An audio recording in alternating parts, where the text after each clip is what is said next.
Welcome to the Sports Card Professor. I'm Darren, and today I'm doing a video to talk about how I'm creating another YouTube channel. Now, the truth is, I created it last year, and it was based around an idea that is ambitious enough that I couldn't quite launch it when I was hoping to.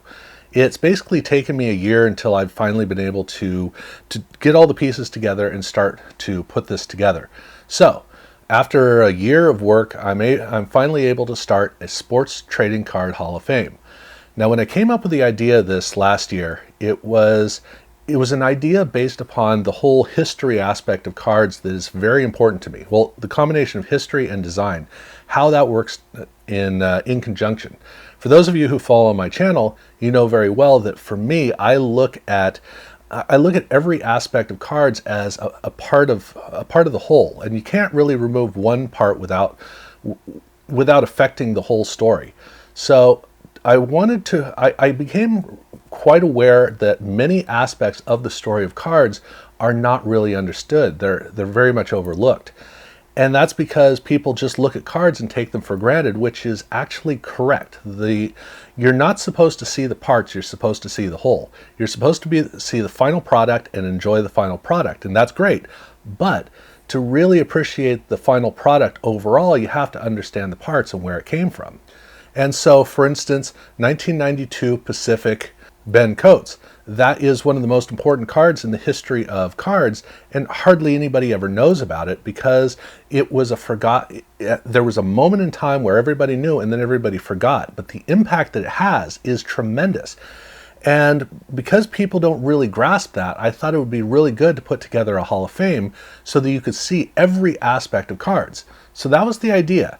I did look around to see if there was such a thing, and the closest I found was the Baseball Card Hall of Fame, which is just famous baseball cards. Now that's cool. It's a nice project that exists to showcase all of the really famous baseball cards.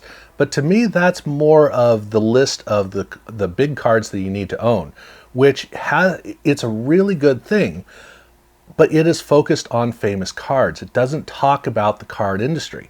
Something you're not going to see on there, 52 Topps. You're not going to see 88 Score. You will see cards from those sets, but you're not going to see those sets, even though those sets are really pivotal aspects of the journey of cards and reshaped how we collected, how we saw cards, how cards were made, the whole picture.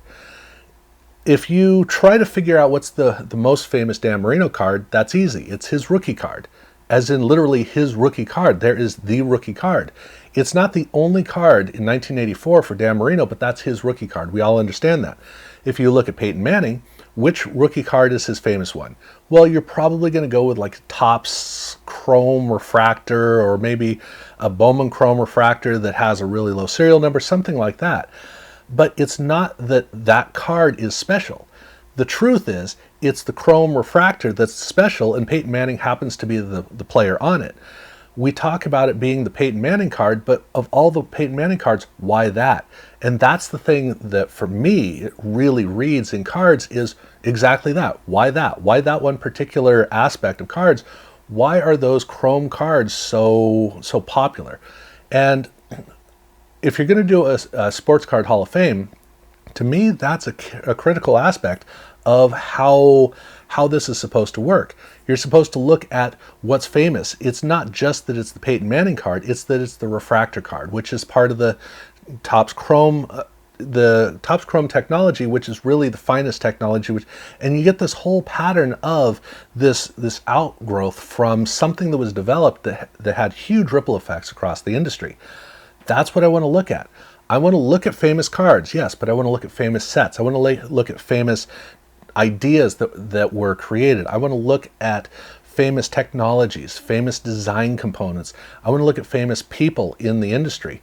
Because to me, I want to look at card collecting, the experience of card collecting, how it was evolved, people who had the big impact on the hobby. I want to look at cards overall and see how they shaped us. And that's the idea with the Sports Trading Card Hall of Fame. So in the year since then, I've seen that there are some more of those Hall of Fames of famous cards. I still feel that what I'm creating is something very different from what they've done. I don't know that anybody has gone out and done a Hall of Fame to look at cards, the actual cards overall, look across the sports, etc.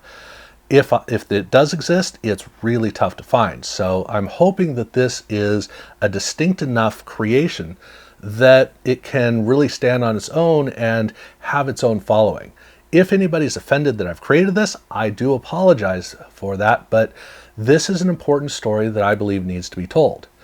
Now, two things about it. One, the way that I'm building it is that it is basically like an actual Hall of Fame, which means you have the display cases talking about the history, and you have the bronze plaques, the bronze busts, the Hall of Fame class.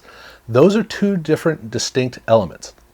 I've created an entire YouTube channel so that every single month I can submit pieces to the collection, and I can also upgrade from the collection certain bronze plaques or busts, or however I want to approach it, certain elements of the card world that are that distinct Hall of Fame class category. So through the course of every single month, I will be adding in new entries into the Hall of Fame's displays and the Hall of Fame's class of honor. All of that. That's the way that I plan to approach it. And I'm going to start off doing it all entirely on my own, and then I'm going to be opening it up to discussion so that it becomes more of a communal affair. But I do need to start it entirely on my own so that I can develop the language so that everybody understands what this is and how this works, because it is something very distinct. It's something that not a lot of us really pick up on immediately, and I need to create that language so that people can follow along. So this is going to be quite a work in progress. I'm actually doing this video before I have even started any of the final work on putting it up. It does have an accompanying website so that you can actually see in a formal fashion all of the components that go into it, and then of course the videos that go along with it with the YouTube channel, and how I ultimately evolve the channel. It's going to be interesting to see how that goes. So I'm really looking forward to seeing all of the components that do go into it. I'm interested in seeing where I go with it. I'm interested to see how it's received, because there's going to be a lot of people who like it, a lot of people who don't. I absolutely get that, so it's going to be a bit of a journey. But I'm creating this to provide a certain piece of the story that I don't see really reflected very well.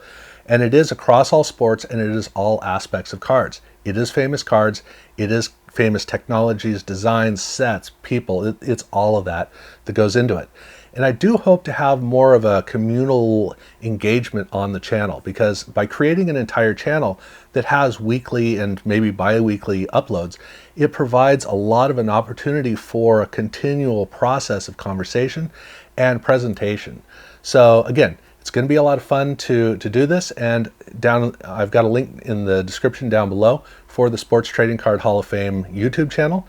So definitely check that out when you get a chance, and hopefully this is going to be a lot of fun. I mean, why I'm starting another channel, I don't know. I guess I'm getting into the groove to the point where I'm starting to get enough sleep that my mind is starting to work again, and so I got to get it back into that fuzzy state of not enough sleep. I really don't know why I'm taking on all this extra work, but I am. But it is something that for me is very important. So, you know, we'll see how this goes. But I definitely hope that it works out well, and I hope that you guys enjoy it. So yeah, definitely check it out, and thanks for watching.